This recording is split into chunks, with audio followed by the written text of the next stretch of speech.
വളരെ സങ്കടത്തോടെ ഞാൻ പറയാ, ഫേസ്ബുക്ക് തുറക്കുമ്പോ ഫേസ്ബുക്കിൽ ഒരു വലിയ ചിത്രം കണ്ടു. എവിടെയാന്ന് എനിക്കറിയില്ല, സ്ഥലമെന്ന് എനിക്കറിയില്ല. ഒരു പുതിയാപ്പിളെ പെണ്ണ് കെട്ടാൻ വേണ്ടി കൂട്ടുകാരാനയിച്ചു കൊണ്ടുപോവുകയാ. പുതിയാപ്പിള നല്ല ചെറുക്കന്റെ വസ്ത്രം ധരിച്ചിട്ടുണ്ട്, കോട്ട് സൂട്ടും ധരിച്ചിട്ടുണ്ട്. അവനെ നിക്കാഹിന്റെ വേദിയിലേക്ക് ആനയിച്ചു കൊണ്ടുപോകുന്നവന്റെ തെമ്മാടി കുട്ടികള് അവരിട്ടിരിക്കുന്ന വസ്ത്രം ഏതെന്നറിയോ? അത് ജയിൽവാസിയുടെ വസ്ത്രമാ. ഓരോ ജയിൽവാസിക്കും കൊടുത്തിരിക്കുന്ന യൂണിഫോം ഇട്ടിട്ട് അതിന്റെ മുകളിൽ ജയിലിന്റെ നമ്പരും എഴുതി 19, 20, 30, 31. സാധാരണ ജയിലിൽ കിടക്കുന്നവന്റെ വേഷം ഏതാണോ ആ വേഷം ധരിച്ചിട്ട് പുതിയാപ്പിളെ നിക്കാഹിനാണ് ഈക്കുന്ന ചെറുപ്പക്കാരുടെ ചിത്രം കണ്ടപ്പോ പരസ്യമായിട്ട് തന്നെ പറയാ, നമ്മുടെ ചെറുപ്പക്കാർക്ക് എന്ത് പറ്റിപ്പോയി? അല്ലാഹുവിന്റെ റസൂലിന്റെ സുന്നത്തിന് വേണ്ടി പോകുമ്പോ അന്നിക്കാഹുമിന് സുന്നത്തി, നിക്കാഹിന്റെ സുന്നത്തിൽ പെട്ടതാ. നിക്കാഹ് അല്ലാഹുവിന്റെ റസൂലിന്റെ സുന്നത്തല്ലേ ചെറുപ്പക്കാരാ. ആ സുന്നത്ത് കർമ്മത്തിന് വേണ്ടി ഹബീബായ നബി തങ്ങളുടെ സുന്നത്തിന് വേണ്ടി പോകുമ്പോ ജയിലിന്റെ വേഷം വിട്ടുകൊണ്ട് നടന്നു പോകുന്ന ചെറുപ്പക്കാരാ, അതിലൂടെ അവര് പറയുന്നതെന്താ? ഇവൻ പെണ്ണ് കെട്ടുന്നത് പോലെ അവൻ ജയിലിൽ അടക്കപ്പെടുകയാ. ഇനി അവന് പെണ്ണിന്റെ കയ്യിൽ നിന്ന് മോചനമില്ല. ഇതൊക്കെ ചെറുപ്പക്കാരുടെ മിഥ്യാധാരണയാ. ലോകത്തിന്റെ ഏറ്റവും വലിയ സുഖരസത്തിന്റെ സൗഹാർദ്ദബോധിയുടെ മൗനാനുരാഗത്തിന്റെ സ്വർഗം തീർക്കുന്നത് ഭാര്യയും ഭർത്താവും ഇരിക്കുന്ന ബെഡ്റൂമിലാ. അത് നിനക്ക് ജയിലറയായി തോന്നാൽ എല്ലാവർക്കും അത് ജയിലറയല്ല. അത് ചില ആളുകളുടെ സ്വർഗമാണ്. ഭാര്യയും ഭർത്താവും ഒന്നിച്ച് ചേർന്നിരിക്കുന്ന അവരുടെ ശരീരം ചേർന്നിരിക്കുന്ന നിമിഷങ്ങൾ സ്വർഗമായി മാറുമ്പോ എന്റെ പ്രിയപ്പെട്ട ചെറുപ്പക്കാരാ, തുറന്നു പറയട്ടെ, വിവാഹവേദിയിൽ ക്രിസ്ത്യാനികളായ ചെറുപ്പക്കാർ ആഭാസം കാണിക്കാറില്ല. ഹൈന്ദവ ചെറുപ്പക്കാർ ഈ ആഭാസം കാണിക്കാറില്ല. എന്നാൽ അവർക്ക് ഈ നിക്കാഹ് സുന്നത്തുമല്ല. പക്ഷേ അല്ലാഹുവിന്റെ റസൂലിന്റെ സുന്നത്താണെന്ന് പറഞ്ഞ ആ സമയത്ത് ദുആ ചെയ്യണമെന്ന് പഠിപ്പിച്ചു കൊടുത്ത, ആ സമയത്ത് ദുആകളായ സുന്നത്തായ ദുആകൾ പഠിപ്പിച്ചു കൊടുത്ത അല്ലാഹുവിന്റെ റസൂൽ നബി മുഹമ്മദ് മുസ്തഫ സല്ലല്ലാഹു അലൈഹി വസല്ലമയുടെ അനുയായികളായ മുസ്ലിം ചെറുപ്പക്കാർ ഇത്ര വലിയ ആഭാസം കല്യാണവുമായി ബന്ധപ്പെട്ട് കാണിക്കുമ്പോ ഹിന്ദുക്കൾ കല്യാണം നടത്തുന്നത് പവിത്രമായിട്ടാണ്, ക്രിസ്ത്യാനികളെ നിക്കാഹ് നടത്തുന്നത് പവിത്രമായിട്ടാണ്. എടാ മുസ്ലിം ചെറുപ്പക്കാരാ, എന്തേ നിനക്ക് സംഭവിച്ചു പോയി? അതുകൊണ്ട് ഈ വൈകിയ വേളയിൽ ഞാൻ ഓർമ്മിപ്പിച്ചു തരട്ടെ, നാളെ പരലോകത്ത് ചെല്ലുമ്പോ അല്ലാഹുവിന്റെ ഖുർആൻ പറയാ, സഈർ എന്ന് പറയുന്ന നരകത്തിൽ കയറുന്നത് ലൗ കുന്നാ നസ്മഉ ഔ നഅഖിലു മാ കുന്നാ ഫീ അസ്ഹാബി സഈർ. എത്ര പറഞ്ഞു കൊടുത്താലും എത്ര കേട്ടാലും അത് മനസ്സിലാക്കി തെറ്റിൽ നിന്ന് തിരിച്ചു വരാതെ അതേ തെറ്റിലൂടെ നടക്കുന്നവരാണ് സഈർ എന്ന നരകത്തിന്റെ ഭാഗത്ത് കിടക്കുന്നതെന്ന് അല്ലാഹുവിന്റെ വിശുദ്ധ ഖുർആൻ. അല്ലാഹു നമുക്ക് മനസ്സിലാക്കാൻ തൗഫീഖ് നൽകട്ടെ. ഏത് അനാചാരത്തെ കുറിച്ച് പറഞ്ഞാലും പറയണവരെ വിമർശിക്കാനല്ലാതെ, എന്നാൽ നിങ്ങൾ കല്യാണത്തിന്, ഹിന്ദുക്കളുടെ കല്യാണത്തിന് പോയി ഏതെങ്കിലും ഹിന്ദു ചെറുപ്പക്കാരായ കുട്ടികൾ ഈ കോമാളിത്തരം കാണിക്കണം നിങ്ങൾ കണ്ടിട്ടുണ്ടോ? ഉണ്ടോ എവിടെയെങ്കിലും? ക്രിസ്ത്യാനികളുടെ കല്യാണത്തിന് പോയി അവരുടെ പള്ളിയുടെ ഉള്ളിലാണ് അവരുടെ കല്യാണം നടക്കുക. ഏതെങ്കിലും ക്രിസ്തീയ ചെറുപ്പക്കാര് കല്യാണത്തിന് ഈ തെമ്മാടിത്തരം കാണിക്കുന്ന നിങ്ങൾ ആരെങ്കിലും കണ്ടിട്ടുണ്ടോ? ഇല്ല. എന്നാൽ അവരെ കല്യാണം ഖുർആനും ഹദീസും പറഞ്ഞ പോലെയാണോ? അല്ല. ഖുർആനും ഹദീസും പറഞ്ഞതുപോലെ നിക്കാഹ് നടത്തണമെന്ന് പഠിപ്പിച്ചു കൊടുത്ത ഹബീബായ നബി മുഹമ്മദ് മുസ്തഫ സല്ലല്ലാഹു അലൈഹി വസല്ലമയുടെ അനുയായികളായ മുസ്ലിം യുവതക്ക് എന്ത് സംഭവിച്ചു പോയി? ഈ വിവാഹവുമായി ബന്ധപ്പെട്ട് നിങ്ങൾ ഈ നടത്തുന്ന തെമ്മാടി കൂട്ടങ്ങൾ, ഇത് കോമാളിത്തരമാണ്, ഇത് ആഭാസത്തരമാണ്. കുറച്ചാളുകളുടെ മുമ്പിൽ ഞെളിയാനാണെങ്കിൽ ഇനിയിപ്പോൾ നാളെ എൻ്റെ ഫേസ്ബുക്കിൽ കയറ്റി പിടിച്ചിട്ട് എന്നെ കുറെ തെറി പറഞ്ഞാലും എനിക്കിതൊന്നൊരു വിഷയമല്ല. ഈ ഒരു ആഭാസത്തിൽ നിന്ന് സമൂഹം മാറണം. പള്ളി കമ്മിറ്റിക്ക് നിയന്ത്രിക്കാൻ കഴിയുന്നില്ല, പള്ളിയുടെ ഇമാമിനെ നിയന്ത്രിക്കാൻ കഴിയുന്നില്ല. അതിനൊക്കെ അപ്പുറത്തേക്ക് ഇവർ വളർന്നു കഴിഞ്ഞു. ഒരു ഒരു സംവിധാനം കൊണ്ടുവന്നാൽ അതിനെയും ഇവർ മറികടക്കും. പക്ഷേ ക്രിസ്ത്യാനികൾ അച്ഛൻ്റെ മുമ്പിൽ പോയിട്ട് അവന്മാർ കാണിക്കുമോ? ഇല്ല. പള്ളി കമ്മിറ്റിക്ക് നിയന്ത്രിക്കാൻ പറ്റുന്നില്ല, ഇമാമിനെ നിയന്ത്രിക്കാൻ പറ്റുന്നില്ല. ഇത് തെറ്റാന്ന് ഇമാം പറഞ്ഞാൽ ഇമാം അടുത്ത ദിവസം അടുത്ത പള്ളി നോക്കണം. കഴിയില്ല. തെമ്മാടിത്തരത്തിന് കൂട്ടുകൂടാൻ എൻ്റെ പൊന്നു സഹോദരങ്ങളെ, ഇൻഷാ അല്ലാഹ് ഒരു ദിവസം നാളെ എന്നെ തെറി വിളിക്കാം, എനിക്കതൊരു പ്രശ്നമേ അല്ല. ഞാൻ ഇഷ്ടം പോലെ അത് കേൾക്കുന്നുണ്ട്. അൽഹംദുലില്ലാഹ്. ഇനി കേൾക്കാനുള്ള നല്ല പവർ നെഞ്ചിനുണ്ട്. ഇനി കേൾക്കാൻ ഒരു പ്രശ്നമില്ല. ഈ വാള് പറയുന്ന സദസ്സിൽ ഈ ശബ്ദം കേൾക്കുന്നവരോട് ഞാൻ ഒരിക്കൽ കൂടി ഓർമ്മിപ്പിക്കുകയോ, ധാരാളം കാര്യങ്ങൾ ഇത് ചെയ്യരുതേ എന്ന് പറഞ്ഞിട്ടുണ്ട്. ആ സമയത്തൊക്കെ ഇത് സത്യമാണെന്ന് ചിന്തിക്കാത്തതെന്താ? പുതിയങ്ങാടി നേർച്ച നടക്കുമ്പോ, ആഘോഷം നടക്കുമ്പോ ആനയും അമ്പാരിയുമായി പാതിരാ സമയത്ത് പെണ്ണുങ്ങൾ വസ്ത്രവിധാനത്തിന് പോലും മാന്യതയില്ലാതെ റോഡ് വക്കിലൂടെ ഇറങ്ങി നടക്കുന്നത് ഇസ്ലാമല്ല, അത് മുസ്ലിമിന്റെ സംസ്കാരമല്ല, അത് സുന്നത്തിന് വിരുദ്ധമാണ്, അത് അല്ലാഹുവിന്റെ കോപത്തിന് പാത്രമാകുന്നതാണ്. ആ ഒരു ആഘോഷത്തിന് അല്ലാഹുവിന്റെ ദീനുമായി പുരബന്ധം പോലുമില്ല എന്ന് അഹ്ലു സുന്നത്തി വൽ ജമാഅത്തിന്റെ പ്രഭാഷകർ പറഞ്ഞിട്ടുണ്ട്, ഉലമാക്കൾ പറഞ്ഞിട്ടുണ്ട്. ഏത് നേർച്ചയാവട്ടെ, ഏത് ആഘോഷമാകട്ടെ, പാതിരാവിലെ പെണ്ണുങ്ങൾ മുഴുവനും നഗരമധ്യത്തിലൂടെ ഊരുറ്റുന്ന സംസ്കാരം ഏതിന്റെ സംസ്കാരമാ? പെങ്ങളെ, പരപുരുഷ സ്പർശനത്തിനും പരപുരുഷ സമീപനത്തിനും വേണ്ടി പാതിരാത്രിയിലെ നേർച്ചപ്പറമ്പുകൾ വഴിമാറുമ്പോ അതിലൂടെ പോകല്ല പെണ്ണേ, അതിനുവേണ്ടി ഇറങ്ങല്ല ചെറുപ്പക്കാരാ. ആണിയും അമ്പാരിയുമായി അല്ലാഹുവിന്റെ ദീനിനെ വികൃതമാക്കരുത്. മഹാന്മാരെ, കബറടക്കപ്പെട്ട മഹാന്മാരെ അവഹേളിക്കരുത്. അതിനുവേണ്ടി നീ ചെലവഴിക്കുന്ന ഓരോ പൈസക്ക് പോലും പടച്ചറപ്പിന്റെ മുമ്പിൽ വിചാരണയുണ്ട് എന്ന് പറയുമ്പോ ആ പറയുന്നവരെ പടിയടച്ച് പിണ്ടം വെക്കാനുള്ള ആവേശം എന്റെ പ്രിയപ്പെട്ട ചെറുപ്പക്കാരാ, ആഘോഷിക്കാനും തിമിർക്കാനും ഒരു അവസരത്തിന് വേണ്ടിയാ ഇസ്ലാമിന്റെ മുഖങ്ങളെ വികൃതമാക്കുന്ന ആഭാസ കമ്മിറ്റികളും ആഭാസ നേർച്ചകളും നടത്തുന്നതെങ്കിൽ, ആനപ്പുറത്തും ആനയുടെ കാട്ടത്തിന്റെ പുറത്തും ആഘോഷങ്ങൾ നടത്തുന്നത് നിനക്കൊരു അടിച്ചു പൊളിക്കാനാണെങ്കിൽ എന്റെ പൊന്നുമോനെ, എന്റെ പ്രിയപ്പെട്ട ചെറുപ്പക്കാരാ, ഒരിക്കൽ കൂടി ബാക്കി ഇവിടെ വെച്ച് പറയാ, ഒരു തരിമ്പ് പോലും ലവലേശം പേടിയില്ലാതെ ഭയമില്ലാതെ അല്ലാഹുവിന്റെ ദീനിന്റെ വികൃതമാക്കുന്നവരോട്, അതിൽ നിന്ന് മുതലെടുക്കുന്നവരോട് നാളെ പടച്ചെറുപ്പിന്റെ നരകത്തിന്റെ സൈറെന്ന നരകത്തിന്റെ തീജ്വാലകൾ നിന്റെ ശരീരത്തിലോട് കത്തിയമരുമ്പോ, എടീ പെണ്ണേ പർദ്ദയിട്ടുകൊണ്ട് നേർച്ച നടക്കുമ്പോ പാതിരാത്രിയിലെ ചെറുപ്പക്കാരുടെ കൂടെ നടന്ന് പരപുരുഷ സ്പർശനവും പരപുരുഷ സമീപനവും ആഗ്രഹിച്ച പെണ്ണേ, ഇന്ന് നിനക്ക് ബാക്കവിയെ തെറി പറയാ. ഇന്ന് നിങ്ങൾക്ക് ബാക്കവിമാരെ അധിക്ഷേപിക്കാം, ഫൈലിമാരെ നിങ്ങൾക്ക് അധിക്ഷേപിക്കാം. അവര് പിരിച്ചു കൊടുക്കുന്ന പൈസക്കനുസരിച്ച് കമ്മീഷന് വേണ്ടി നടക്കുന്നവരാന്ന് പറയാ. പക്ഷേ പെണ്ണേ, ഒരു ദിവസം മരിക്കുമടി. ആ മരിച്ചിട്ട് 6 അടി മണ്ണിൽ കൊണ്ടുപോയി നിന്നെ മഴത്തി കിടത്തിയിട്ട് നിന്റെ മക്കളും നിന്റെ ഭർത്താവും നിന്റെ കവളിലേക്ക് പിടിമണ്ണ് വാരിയിട്ട് 6 അടി മണ്ണിലേക്ക് നിന്റെ പുഴുക്കൾ നിന്നെ തിന്നു തീർക്കുന്ന നിന്റെ സുന്ദരമായ ശരീരമില്ലേ, നേർച്ചപ്പറമ്പിലും ഉത്സവപ്പറമ്പിലും ആഘോഷപ്പറമ്പിലും വേലപ്പറമ്പുകളിലും നീ തുറന്നു കൊടുത്ത അന്യപുരുഷന് സംസാരിക്കുവാനും അന്യപുരുഷന് സംസർഗിക്കുവാനും നീ കൊടുത്ത നിന്റെ ശരീരമില്ല മോളെ. ആ ശരീരത്തിലോട്ട് കടന്നു വരുന്ന നിന്റെ ഏത് ശരീരമാണടി ഈ വെണ്ണക്കൽ പ്രതിഭ പോലെ തേച്ചു മിനിച്ച് നടക്കുന്ന സൗന്ദര്യവർദ്ധക വസ്തുക്കൾ ഉപയോഗിച്ചിട്ട് നീ നടത്തുന്ന നിന്റെ ശരീരമുണ്ടല്ലോ, ആ ശരീരത്തിന്റെ ഉള്ളിൽ എന്താണെന്നറിയോ? ആരും കാണാൻ കൊതിക്കുന്ന ശരീരഭാഗങ്ങളല്ല. നിന്റെ ഇതേ ശരീരത്തെ തിന്നാനുള്ള പുഴുക്കൾ നിന്റെ ശരീരത്തിൽ തന്നെ ഉണ്ട്.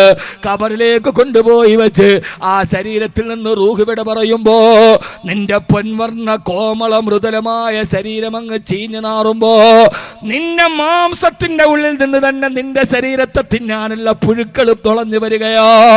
എന്റെ പ്രിയപ്പെട്ട പെങ്ങളെ, നിന്റെ ശരീരം തിന്നാനുള്ള പുഴുക്കള് കബറിൽ നിന്ന് വന്നതല്ല. ആ പുഴുക്കള് നിന്റെ ശരീരത്തിൽ തന്നെ നീ കൊണ്ടുപോയി നടക്കുന്നുണ്ട്.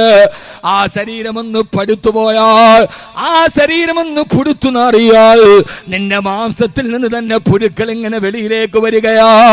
ഓരോ കാര്യത്തിലും എനിക്ക് എന്റേതായ അഭിപ്രായമുണ്ട്. അതൊരാളുടെ അഭിപ്രായത്തോട് ചാരിപ്പറയലില്ല, മറ്റൊരാളോട് ചുമരുചാരനുമില്ല. എന്റെ അഭിപ്രായങ്ങൾ ഏത് സദസ്സത് യോജിക്കട്ടെ വിയോജിക്കട്ടെ ഞാൻ ഉറക്കെ പറയാറുള്ള ഒരു പ്രഭാഷകനാ. ബാക്കവിക്ക് പിരിച്ചു കൊടുക്കുന്നതിനനുസരിച്ചാണ് കമ്മീഷൻ. പറഞ്ഞോളീൻ കുഞ്ഞുങ്ങളെ, ധാരാളമായിട്ട് പറഞ്ഞോളീൻ. ഒരു ജോലി ഇല്ലെങ്കിൽ പിന്നെ അതല്ലേ പറയല് ജോലിയുള്ളൂ. ഞാൻ എപ്പോഴും ദുആ ഒരു മഹല്ലി ഖത്തീബായി ജോലി ഏറ്റെടുത്താൽ ആദ്യം എൻ്റെ ദുആ, പടച്ചോനെ ഈ മഹല്ലിലുള്ള മുഴുവൻ ആളുകൾക്ക് നീ എന്തെങ്കിലും ജോലി കൊടുക്കണേ അല്ലാഹു എന്ന്. ഒരു ജോലി ഇല്ലെങ്കിൽ പള്ളിയിൽ മുലിയാരെടുത്ത് വെക്കിട്ട് കയറാൻ വരും. ആ മഹലിലുള്ള മുഴുവൻ ആളുകൾക്ക് എന്തെങ്കിലും ഒരു ജോലി, അതിപ്പോൾ മുട്ടയുടെ കൂടെ പറിക്കുന്ന ജോലിയാണെങ്കിൽ അതുമായിട്ട് പോയാൽ അങ്ങ് പൊക്കോളും, വലിയ ശല്യമില്ല. ഈ ഒരു ജോലി ഇല്ലാതെ നടക്കുമ്പോഴാണ് നാട്ടുകാർക്കും ശല്യം, വീട്ടുകാർക്കും ശല്യം, ലോകത്ത് മുഴുവനും ശല്യം. അതുകൊണ്ട് ആർക്കെങ്കിലും എന്തെങ്കിലുമൊക്കെ ജോലി ഉണ്ടാവണം. അള്ളാഹു എല്ലാവർക്കും ഓരോ ജോലി കൊടുത്ത് അനുഗ്രഹിക്കട്ടെ. ഈ ഒരു ജോലി ഇല്ലാത്തവനാണ് മുക്രിയുടെ മുണ്ടിൻ്റെ കോന്തല മേപ്പോട്ടാണോ, ഇനി വാക്കവിക്ക് കിട്ടിയ കമ്മീഷൻ എത്രയാ? എൻ്റെ പൊന്നു, ഇതൊക്കെ നിർത്താറായില്ലേ? എന്നോട് ഇവിടെ സംഘാടകൻ ഉസ്താദ് അതൊന്ന് പറയണം. ഞാൻ പറഞ്ഞ് മടുത്തിന്, എന്തിനാ എന്നെ കൊണ്ട് പറയിപ്പിക്കണേ? അതവർ പറഞ്ഞ് നടക്കട്ടെ. ഈ കൂട്ടിൽ വിസർജിക്കുന്ന ജീവിയുടെ പൃഷ്ഠം കഴുകിയിട്ട് കാര്യമുണ്ടോ? കിടക്കുന്നിടത്ത് തന്നെ വിസർജനം ചെയ്യുന്ന ജീവിയുടെ പൃഷ്ഠം കഴുകിയിട്ട് കാര്യമുണ്ടോ? അത് കഴുകിയാലും പിന്നെ ആ കാഷ്ടത്തിലല്ലേ പോയിരിക്കൂ.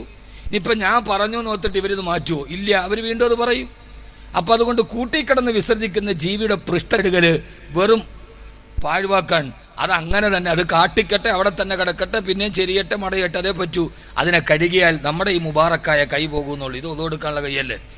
അള്ളാഹു നമുക്ക് മനസ്സിലാക്കാനുള്ള ബോധം നൽകി അനുഗ്രഹിക്കുമാറാകട്ടെ.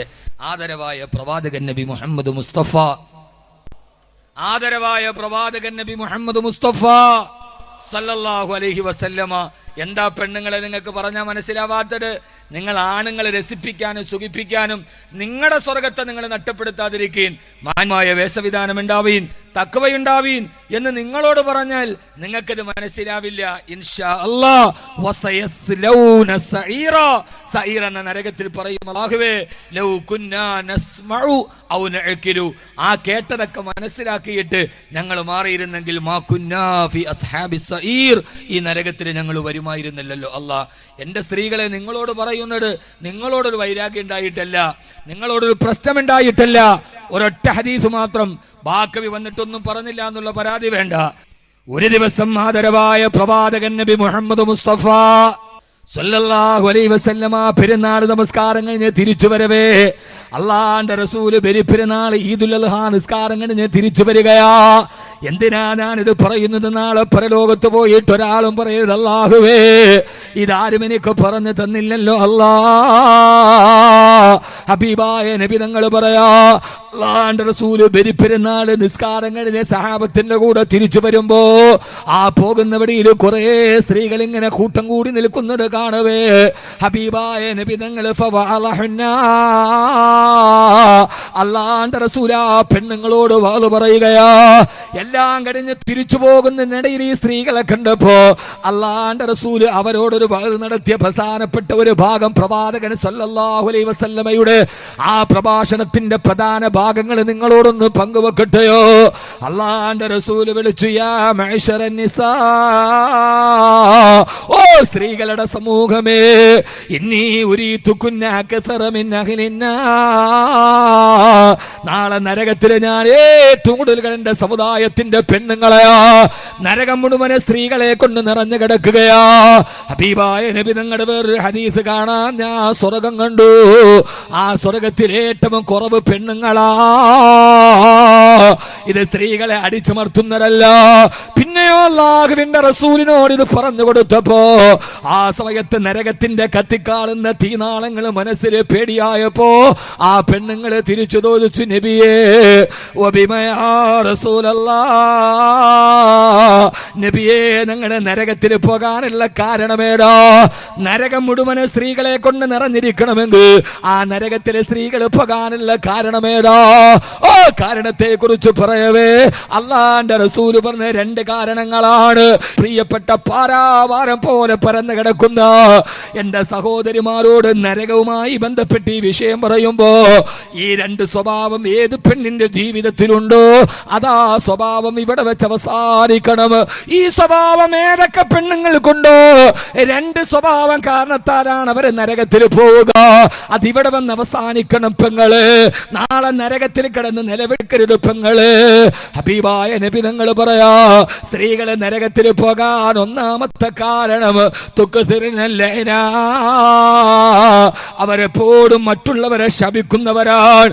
ശപിക്കുക എന്ന സ്വഭാവം പെണ്ണുമായി ബന്ധപ്പെട്ട് കിടക്കുന്നതാ. അവരെപ്പോഴും ശാപവാക്ക് പറയുന്നവരാ. ഭർത്താവുമായിട്ട് വഴക്കു കൂടുമ്പോഴും പറയും ശപിക്കും, ഇവൻ പോയി നശിച്ചു പോകട്ടെ. അയൽപക്കക്കാരുമായിട്ട് വഴക്ക് കൂടുമ്പോഴും പറയും അവൾ നശിച്ചു പോവട്ടെ. ഓരോ സമയത്ത് അവളുടെ വികാര വിക്ഷോഭങ്ങളെ അവൾക്ക് നിയന്ത്രിക്കാൻ കഴിയാതെ വരുമ്പോ ഒരു പെണ്ണവളുടെ ദേഷ്യം അവസാനം തീർക്കുന്നത്. ആണുങ്ങളെ പോലെയല്ല പെണ്ണുങ്ങൾ. ആണുങ്ങളെ ദേഷ്യം വന്നാല് കരണ കുച്ചു നോക്കിയിട്ട് 5 വിരലും വെച്ചൊരു പതിപ്പീരങ്ങൾ പതിപ്പിക്കും. പക്ഷേ പെണ്ണങ്ങനെയല്ല. പെണ്ണിനെ കൈനിയത്തി അടിക്കാനുള്ള ധൈര്യമില്ല. അവള് വേറൊരുത്തിയുമായിട്ട് വഴക്കുകൂടിയാൽ പരമാവധി ആ വഴക്ക് അവസാനിക്കുന്നത് ഇങ്ങനെയാണെന്ന് മോയിൻകുട്ടി വൈദ്യര് പറഞ്ഞിട്ടുണ്ട്. പിടിവിട്ട് സിന്നും പറിത്താരോ പിന്നെ താലിയും മാലെ മറുത്താരോ. ഒരു പെണ്ണും തമ്മിൽ വഴക്കുണ്ടായാൽ അവസാനം അവളുടെ താലിമാല ഇവള് പിടിച്ചു പൊട്ടിക്കും, ഇവളുടെ താലിമാല അവളും പൊട്ടിക്കും. അങ്ങനെ ഒരു പെണ്ണും തമ്മിലുള്ള വഴക്ക് അവസാനിക്കാറുള്ളൂ എങ്കിൽ അവസാനം പെണ്ണ് ദേഷ്യം വരുമ്പോൾ അവസാനിപ്പിക്കുന്നത് നീ നശിച്ചു പോകൂടി, നിന്നെ പാമ്പ് കടിക്കൂടി, നിന്റെ തലയിൽ ഇടിവെട്ട് വീഴുമടി. ഇങ്ങനെ പെണ്ണുങ്ങൾ പറയാറുണ്ട്. പറയല്ല പെങ്ങളെ. എന്നാ അപകടമെന്നറിയോ? പെട്ടെന്ന് ദേഷ്യം കൊണ്ട് നമ്മൾ പറയുന്നതാണെങ്കിലും ഹബീബായ നബി തങ്ങളുടെ ഒരു ഹദീസുണ്ട്. ചില പ്രത്യേക സമയങ്ങളുണ്ട്. ആ സമയത്ത് ഒരാൾ എന്ത് പറഞ്ഞാലും അള്ളാഹു അത് സ്വീകരിക്കുമത്രേ. ആ സമയം ഏതാണെന്ന് ഒരാൾക്കും അള്ളാഹു അറിയിച്ചു കൊടുത്തിട്ടില്ല. ഒരു ദിവസത്തിന്റെ പകലിലും രാത്രിയിലുമായി ചില പ്രത്യേക സമയങ്ങളുണ്ട്. അത് അള്ളാഹുവിനല്ലാതെ സമയം മറ്റൊരാൾക്കറിയില്ല. ആ സമയത്ത് ഒരു അടിമ ഏത് കാര്യം പറഞ്ഞാലും അള്ളാഹു അത് സാധിപ്പിച്ചു കൊടുക്കും. ഭർത്താവുമായി വഴക്കുണ്ടാകുമ്പോ ഇവൻ നശിച്ചു പോകട്ടെ എന്ന് പറയുന്നത് ആ സമയത്താണെങ്കിൽ നട്ടമാർക്ക നശിക്കുന്നവരാരാ വിശദീകരിക്കാൻ സമയമില്ല. പെണ്ണുങ്ങൾ വല്ലാതെ ശപിക്കുന്നവരാണ്. ഏതെങ്കിലും പെണ്ണിനാ സ്വഭാവമുണ്ടെങ്കിൽ ഇതോടുകൂടി മാറ്റണം. അല്ലാഹു തൗഫീഖ് നൽകട്ടെ. നരകത്തിൽ പോകാൻ ഏറ്റവും പ്രധാനപ്പെട്ട കാരണമായി പറഞ്ഞത് ശപിക്കുന്നത് പെണ്ണിന്റെ സ്വഭാവമാണ്. ആണുങ്ങൾ അങ്ങനെ ശപിക്കൂല. ആണുങ്ങൾ ഉശിരും ഉയിരും ഉള്ളവരാണ്. അവരെ അടിച്ചു തീർക്കും. പെണ്ണുങ്ങളുടെ ഒരു വലിയ സ്വഭാവമാണ് ഇത്. നിസ്സാരമായിട്ട് കരുതരുത്, നരകപ്രവേശമുണ്ടാവും. അവർ വല്ലാതെ ശപിക്കുന്നവരാണ്. അള്ളാഹു അതിൽ നിന്ന് അള്ളാഹു ഒഴിവാക്കി നൽകട്ടെ. പെണ്ണുങ്ങൾ അങ്ങോട്ടോട് നീ നശിച്ചു പൊട്ടടി, അയൽവക്കങ്ങാനോട് നിന്നെ കാലപ്പാമ്പ് കടിക്കൂടി. ഈ ഒരു സ്വഭാവം ഏറ്റവും കൂടുതൽ പെണ്ണുങ്ങളെ നരകത്തിലെത്തിക്കുന്ന ഈ സ്വഭാവമാണ്. അള്ളാഹു കാത്തുരക്ഷിക്കട്ടെ. ആമീൻ പറ. അള്ളാഹു കാത്തുരക്ഷിക്കട്ടെ.